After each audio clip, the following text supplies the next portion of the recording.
Used to come here before, but now it's gotten all hoity-toity, so they have extra buses in the neighborhood. Thanks to Craig Sauvé. Okay. Can you hear me? Yes. Oh, you're actually filming? Yeah. Oh, okay. I think I'm. Okay. I think I'm recording. I'm praying. Well, let's start off with Lori's stories. Yes. So here we are in Point St. Charles, and this is where I grew up in the 70s. So I probably lived here from, I guess, 70 to 81, 82. I think it was 81. And we're right now at the corner of Wellington and Fortune Street. And the Point, as most people call it, is, thank you, bus. What was kind of funny growing up here is people always saw it as this neighborhood you didn't come to.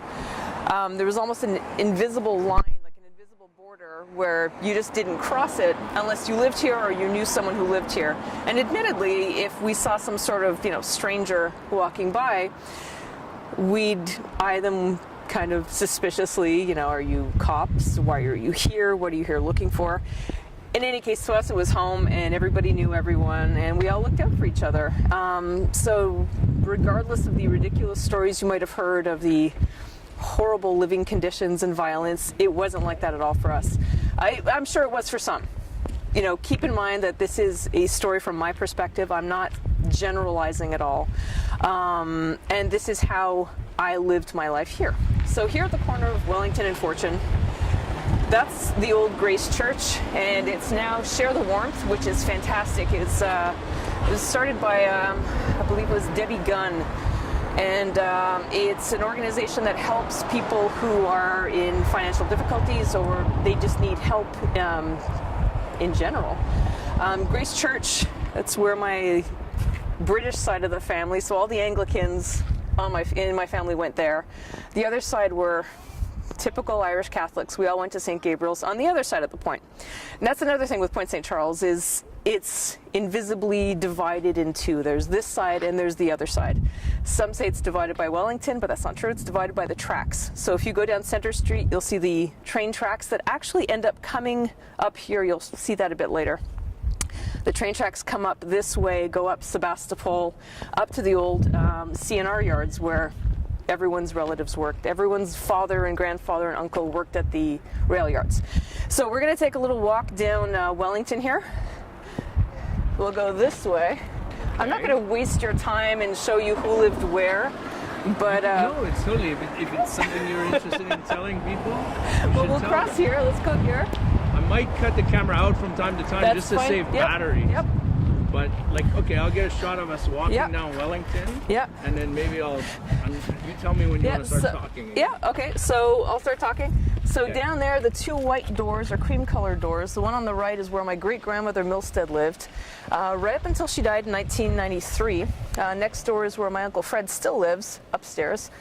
Those doors down at the end of the street? Yeah, right Okay. at the very end. My Uncle Fred Milstead lives next door, upstairs. The white bricked building you see on the left is where my other relatives lived, the Scholes.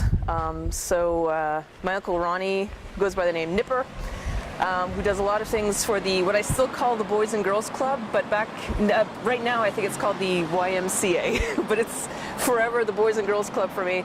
And that's where Leo's boys practiced and congregated at the Boys and Girls Club, and that's at the end of Ash. So we all lived in this 2-block section of each other. So like I said, my great-grandmother, my uncle, my aunts, my other aunts, I lived down there at one point. In 17 years, we moved 18 times. One of the times, I'll get to a little bit later, but it was at Christmas, and it involved moving our Christmas tree at around 11 o'clock at night to avoid landlords.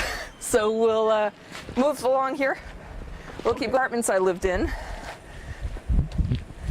It was right up there on the top floor, on the 3rd floor. And we had this, I lived there with a boyfriend at the time who was a bit of an asshole. Probably still is. Fuck you, Justin. All right, so up there was where I lived, and the 2nd floor window is where my neighbors were murdered. Which second floor? The 2nd floor right there on the left. So the one just below the gray box? Or Yeah, the one right below the no, right above there. So above this the gray box? Yeah, so it's technically the second floor. Okay. It was actually the guy murdered his girlfriend, and that was in it was in '89, and it was I think it was a week before the Polytechnic. And what's kind of interesting is, you know, he murdered his girlfriend. Women were massacred, I think, a week later, and I was living with a guy who beat the shit out of me regularly. Anyway, so that's neither here nor there because that's a long time ago. Got into that situation. And I don't want people to think that it's a common situation for the neighborhood either, because not everyone lived like that. Even though it's considered a neighborhood of working class people, there were the working poor. Of course there were people on welfare. Of course there were people that took advantage of the system. But in general, it was just people living day-to-day, ordinary lives. And let's keep walking this way. So over here, we used to have little shops where people in the area could get stuff on credit, because most of us couldn't afford to go out and buy things on a, you know, weekly or monthly basis. So right there was a place. It was called it was the Cobbler. I think his name was Tony. Right over here, where it's Yolande's hair salon, was Cohen's, and that's where we would get our clothes. And the lovely old Jewish owners would give everyone credit. Then they'd come and collect. And what's kind of shocking, and I only realized this recently when I was thinking about these shops we used to go to, is we would also have not only Cohen's, but we would have like traveling salesmen. They would come door to door with clothes, and you would also get that on credit. And it was like kind of, you know, the Jewish shmata dealers. And one, his name was Mr. Tiger, and when he would come to collect, he was the nicest man. He would give me $1, and it was, you know, like getting $1 million for a 7-year-old kid. But I only knew his name later. We would always refer to him as the Jew.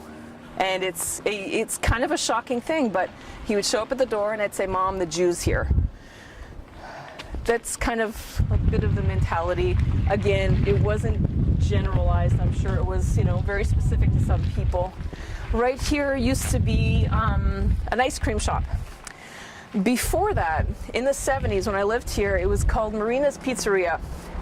It's actually the place where Sharon Pryor was on her way, and she never made it. She was abducted somewhere up the street and was found a few days later murdered in Longueuil.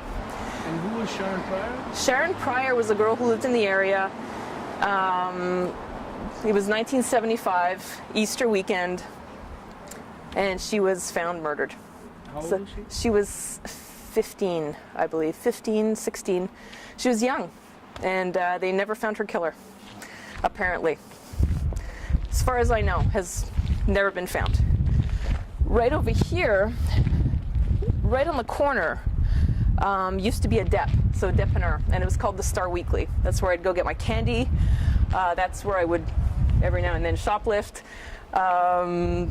I got caught once, and that really kept me from shoplifting for like a solid 2 weeks.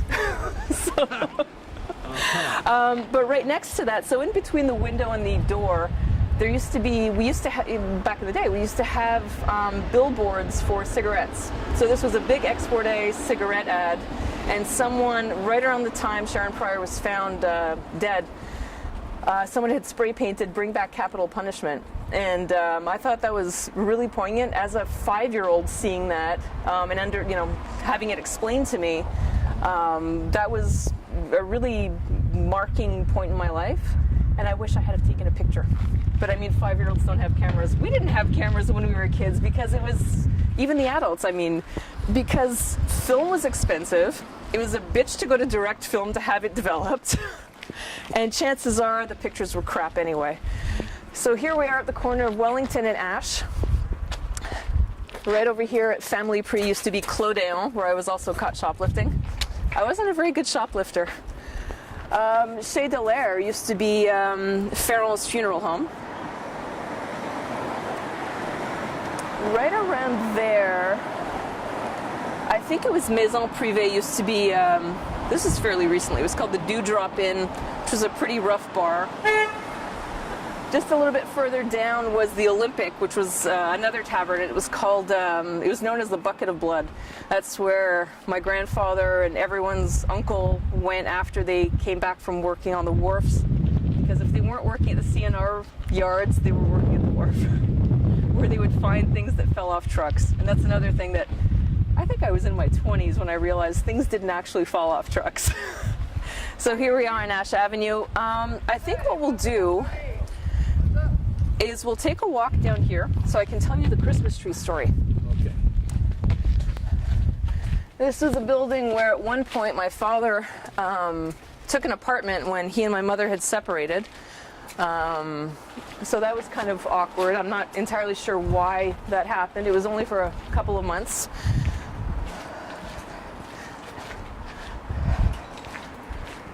So over here, a couple of doors down, we're not going to go all the way. I guess we will go to the end. You know what? Should we go? Yeah, okay. A couple of doors down, we lived next door to, I can't remember if it was Joe Mel, but it was one of the Mels who was also, really active with the Boys and Girls Club and with Leo's Boys. And just really important, pivotal people, I guess you could say. They would provide all the kids with the jackets. If they couldn't afford to buy the jackets, they had to sell, was it raffle tickets or something? And if they couldn't afford it, they would, the jackets were free. No one was judged. We were all kind of in the same boat. But one of the houses where I lived, we had to pull what we called a midnight move. So that's when you couldn't afford your rent anymore and you were on the verge of eviction.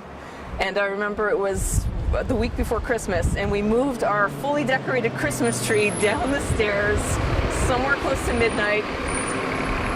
Okay, Yep. good. So we pulled what was called the midnight move. So we were on the verge of eviction, and it was the week before Christmas. I think it was 1978. Let's call it 1978. And we moved our fully decorated Christmas tree down the stairs, so down 3 flights of stairs to our next place. Which one it was, I don't know, because like I said, 18 times in 17 years, you lose track of where you went to after the last one. So we'll keep walking down Ash. And why did you move so much? They wouldn't pay the rent. Okay. Yeah. So, which was kind of odd because both parents worked. My parents always worked. Just somehow, even though they had jobs, and they had decent jobs. My mother worked at the Mercantile Bank, which was on René Lévesque, which was Dorchester back then. And they both had really good jobs. He worked for the government, and we just couldn't seem to make ends meet. How were there things going on behind the scenes? I really don't know. And how many brothers and sisters you have? I have one younger sister and one younger brother. So we weren't one of those 13 Irish Catholic families with 13 kids. kids. And was it ever awkward? Like you moved from one apartment and then you only move a block away, like your landlord. Or we would move 3 doors down and well, they your wouldn't landlord know. knows, like, oh, you moved 3 doors and you owe me money. Like, They never came by. You never saw landlords here. Were they scared? That's quite possible, but we never saw landlords. okay. So is this one of your houses? Which 578? I don't remember which one it was. I think it was that, and we were up on the top floor, and I had an aunt that lived downstairs at one of these. The places are huge, absolutely huge, and I remember them being really nice. These huge double living room, dining rooms with pocket doors and fancy moldings and things like that. Whoop. That guy has birds living in his car. So over here we had some other relatives that lived there. My Aunt Gertie. Where is that? I think it was 577? 577 or 581. It was one of the two. That dog is huge.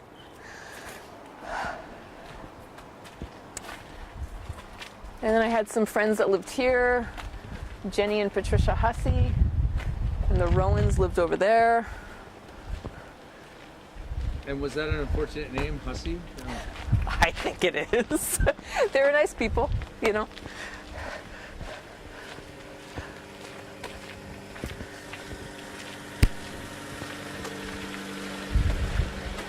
It's interesting to see how some of the flats have kind of built up to look somewhat fancy. Oh wow, how many units are here?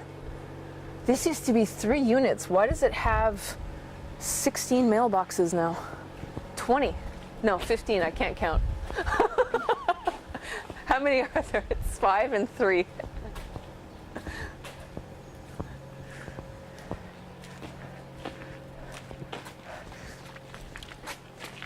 So you were saying the buildings have been built up? Yeah, they've been built up, but they're still kind of run down looking. Like you'll have something that's really renovated and looks amazing, and then next door it's kind of still falling apart.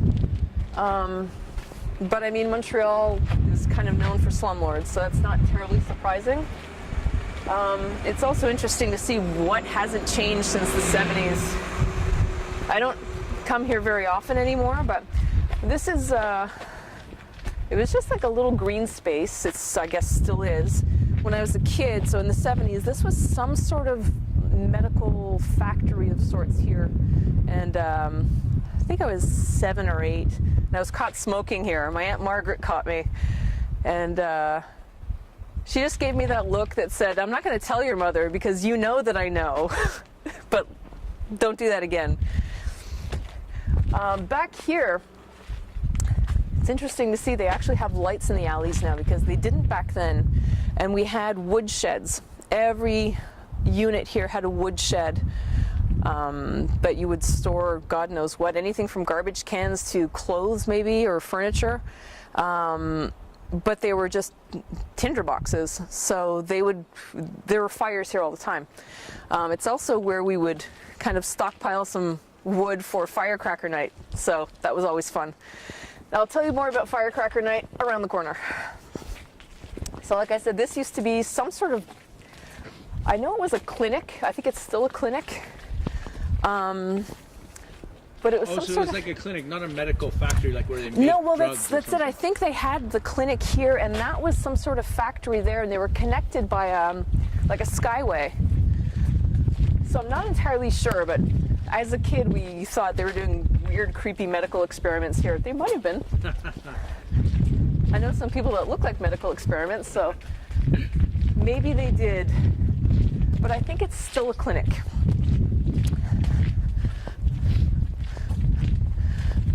So it's neat to see, like, if you look over there at 527, you see they have like a transom window going over the front. All of these places had like storm doors. So there was an extra door on the outside to keep the cold from getting into your house more than it really needed to. Okay. Some of them still have remnants of it. So I guess like that you can see. Okay, and that little window above the door, that keeps the heat in, kind of? Well, and there would be a door below it. So I see. you would have 2 doors to go through to get into your house. And how were the apartments? How was the heating in those days? Our places had furnaces. I'm not sure what we heated with. I guess it's some sort of oil type thing.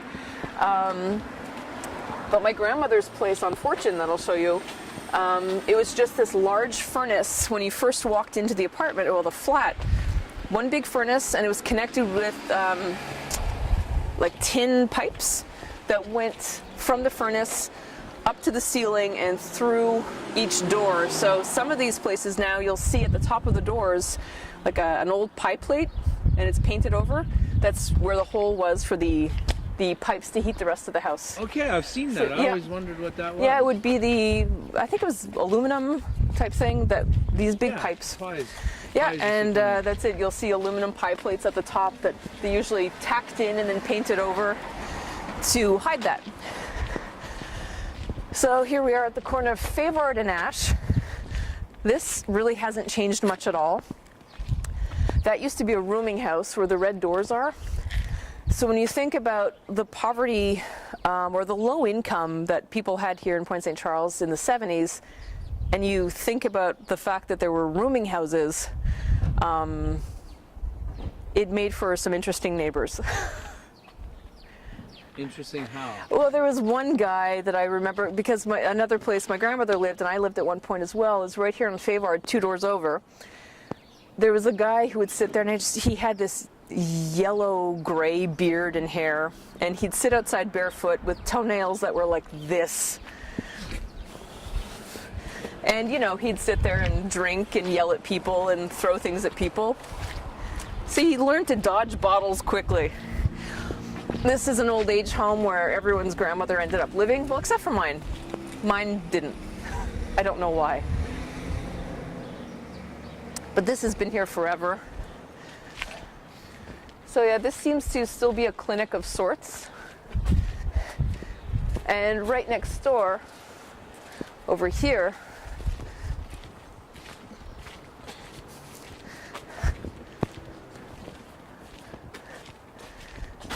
this at one point was Bélanger candy. So if you remember, they still make them. Is there a name in English for them? The Tir de la Sainte-Catherine?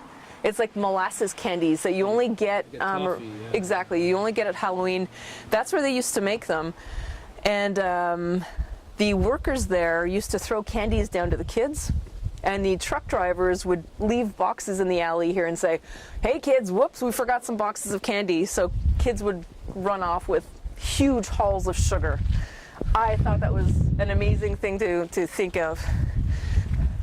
So right here, this used to be connected by a skyway. So that's why there was something that connected the two. And I think it was some sort of medical factory and a clinic. Ah, I see.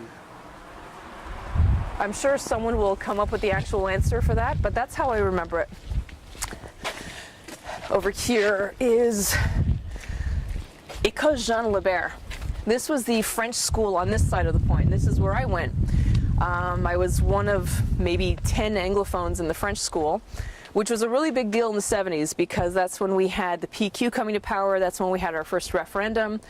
So it made for really interesting times at the school, being an Anglophone. I remember wearing a blue jacket to school one day and a teacher saying, does that mean you're supporting the yes side? I'm 7. I don't know what you're talking about. And how many kids altogether? Like you're 10 Anglos and what, about 300 kids maybe? Maybe 250, 200, 200 to 300 kids. Yeah. I actually never even thought of that. I have no clue. But yeah, let's call it 200 to 300. So I went here from pre-kindergarten right through to grade 5, and then we moved. Again. We moved to Westmount, which was really interesting. So moving from Point St. Charles to Westmount, lower Westmount, in an apartment, most of the kids at the elementary school that I went to there for grade 6 were complete bastards. And one, thought it was funny to call me garbage girl. Whatever. I heard he's divorced and a complete loser now, so... And he called you garbage girl because you came from? Because I came from here, and at one point I would, I don't know, in the schoolyard, hang around near the dumpster. We had a dumpster in the schoolyard for some reason. So I guess he felt that was fitting, and that's his problem. So back there is where we used to have, they still have a rink. I think they still have a rink. Yeah, it looks like it. That's where I'd go skating, and I have some pictures that I'll send you that you can use to throw in as well if you want some stills.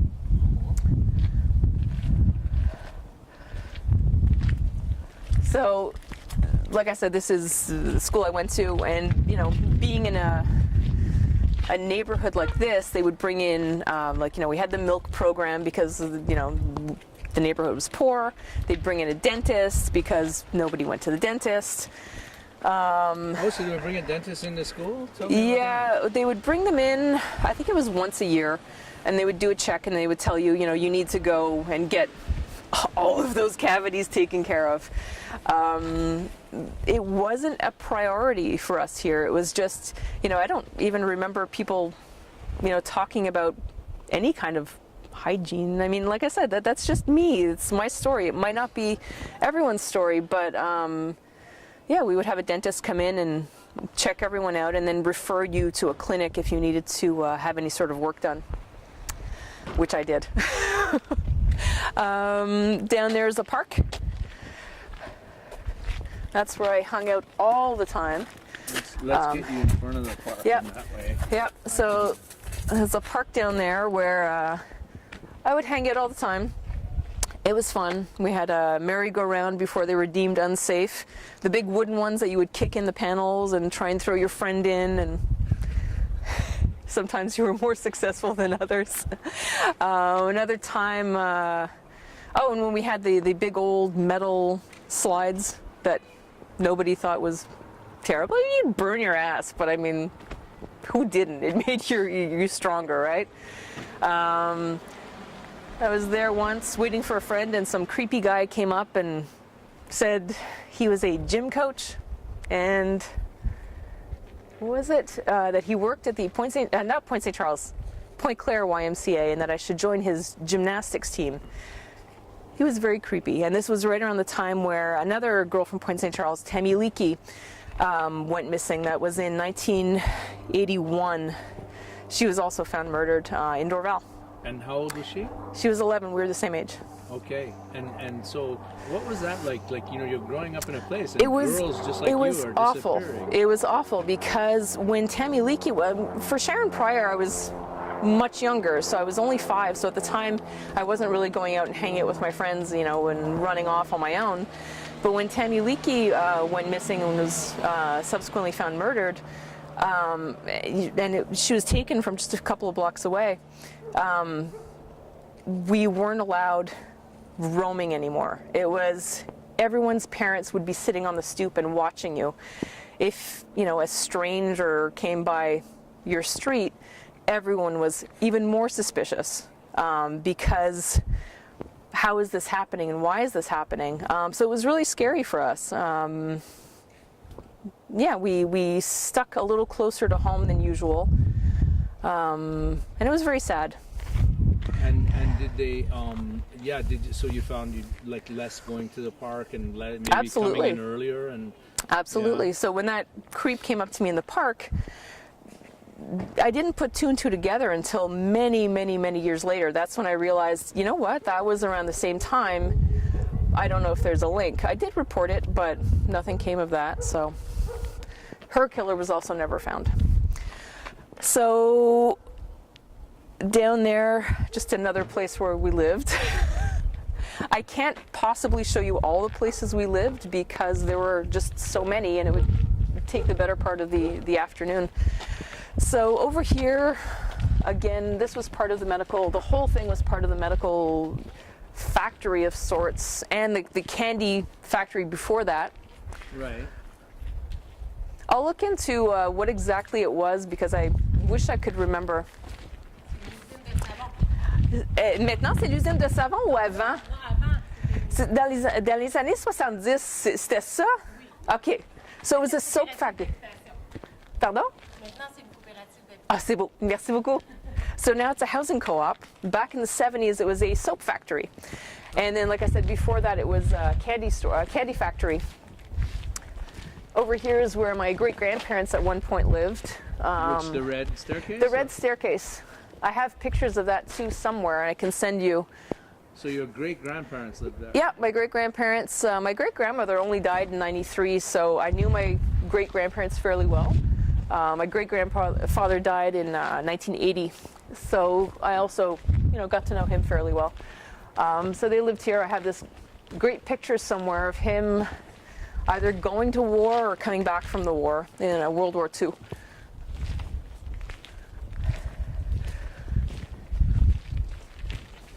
And it's just neat to look around and remember who lived where. The McCrorys, I think, lived here. The O'Donnells upstairs. The Walkers. The Gearys. The Devaney's. We lived up there at one point.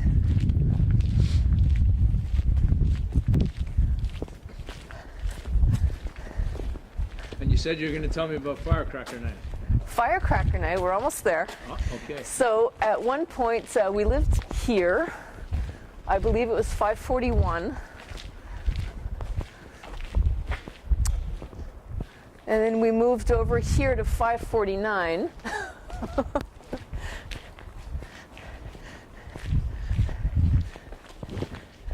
So the middle doors go up to 2 flats that are on the top. So we used to live at 549. I don't remember which one it was, but the one on the right. And the local neighborhood busybody, Myrna, used to live next door. And Myrna lived there since she was a child, and she died, I think she was in her late 80s. And she'd only recently moved a few doors down, so she lived there probably a solid 80 years. Across here it's still a dep, but when I was a kid it was called Bosses. And you see they still have the delivery sign, and I think that's the neatest thing about neighborhoods like this is they would have delivery boys or girls who'd get on their bikes and they would wheel your case of beer or walk your quarts of beer across the street. Oh yeah, and that's the stairs I fell down. So Firecracker Night, this is where it happened, right here. Every couple of blocks would have their own little shindig. So Firecracker Night was, what do they call it? Victoria Day. We called it Firecracker Night. So ours would be right here. Like I said, we would stockpile wood and rags and furniture and whatever we could get our hands on that would burn. We would set a big bonfire here. People would buy fireworks from God knows where and set them off on the street. And it was just a gigantic party. I remember one year, I think it was probably 80. I think it was Barry Wilson, but it was probably someone else. It was someone from CTV who came down here to film it, and he thought, you know, I'm going to get into the thick of things and show what really goes on in the point. And he was pretty much attacked, and I believe the CTV car was flipped over. We would have cop cars flipped over, cars set on fire. It was mayhem, but organized mayhem. And we loved it, and we didn't think there was anything wrong with it. I still call it Firecracker Night. It's 2018. So I have a couple of pictures that I'll send you that someone took in the 70s, right here and right here. So you'll see the garages in the background, and you'll see all this here in the background as well. Over here was Saint Jean Church. So that was the church, the French church associated with Jean Lebert. That's where I was supposed to go to church, but I didn't really go to church because I was English. I'm still English. And we would go to St. Gabriel's. That's where I was supposed to do my confirmation. But I had chicken pox. So I watched it from the balcony while I sat there and scratched. You watched your own confirmation? I watched, well, not my own. I watched my friends get their confirmation. confirmation. Everybody at once? Yeah. And you get the little white dresses? Yeah, I just sat there and I was miserable and watched everyone in their dresses. And I couldn't were the participate. Teachers at the school, were they mostly nuns and priests? No, Oh, they were just laymen. Is that what they're called? Okay, No, well, just teacher. average teachers. Yeah. Okay. Is that how you call them now? Teachers? So this is basically the tour of where I grew up in my little world in Point St. Charles in the 70s. I did make some notes, so if you want to, before I forget here. Okay, so Firecracker Night. We had a neighbor who, because we also lived here. So if you want to move one more over, we lived at 557 as well. A or B, I don't remember. I'm pretty sure it was also the one on the right. And I had a neighbor who lived at 559 who at the time drove a Simpsons truck, and he would park it here. And I thought it would be funny, you know, the truck was dirty and people would, you know, the kids would draw pictures on it and stuff. And I thought it would be really funny to write, "Fuck you," and sign my name. So he came up to me and said, "Are you the same Lori Morrison that wrote 'fuck you' on my truck?" And I said, "No, there's got to be another one." I didn't learn my lesson because I did something similar in high school, or I defaced someone's locker with graffiti and signed my name. And the principal at the time said, "I know it's not Lori because she wouldn't be stupid enough to sign her name." So she pinned it on this other kid. Now, one of these, I'm not sure which one, my grandmother lived in, and on my father's side, and my Aunt Flo lived next door downstairs. And the guys would, like I said, they'd all go down to the Olympic, and my grandmother and my aunt decided they were going to go down to the Blue Angel downtown. So they got all dressed up, went downtown for a few drinks, and then realized they had spent far too much time at the Blue Angel and that their husbands would be coming home soon. So they had hobbled home, and my aunt tried jumping in a window or out a window, broke the heel on her shoe, and kind of hobbled Because she her. was trying to sneak in the house. Exactly. Uh-huh. Because the husbands were already home, so rather than go through the front door, they would just break into their own house and say, I was here all the time, I was in the kitchen. The husbands were 3 sheets to the wind, so they didn't know either way. And why So. did they call it the bucket of blood, the Olympic? Because there were so many fights. It was, I mean, you wouldn't go there specifically to fight, but a couple of drinks, a couple of, snide words, and shit happens. All right. Oh, right. Yeah. Another little addition to after Tammy Leakey went missing is one of the rules we had from our parents was as soon as the streetlights come on, you are in the house. So you can play outside as long as the streetlights had not come on yet, because once they were on, it was dark and it was dangerous. Another thing that I found kind of interesting is everyone has their stories of what it was like to grow up in this area. And it's funny how people who didn't live here perceive how we were, and they kind of generalize that, oh, they're all crazy. Well, it's seen as you're crazy when you're poor, but if you're rich, you're eccentric. So that's kind of an interesting division between the poor and the rich. And the people's perception of, if like, oh, you're crazy. But that's not how it was. It was. Do you think? And so you're saying like the street lights, that was no longer the rule after Tammy Leakey? No, after Tammy Leakey had gone missing, as soon as the lights came on, you had to get in the house. Oh, and before that you could stay Before out that you could after stay out. the lights. Yeah. You could go anywhere you wanted. Stay out all night. You could pretty much Okay. go down to the bars, and Well, that's basically it. And that's my story of Point St. Charles in the 70s. My Point St. Charles.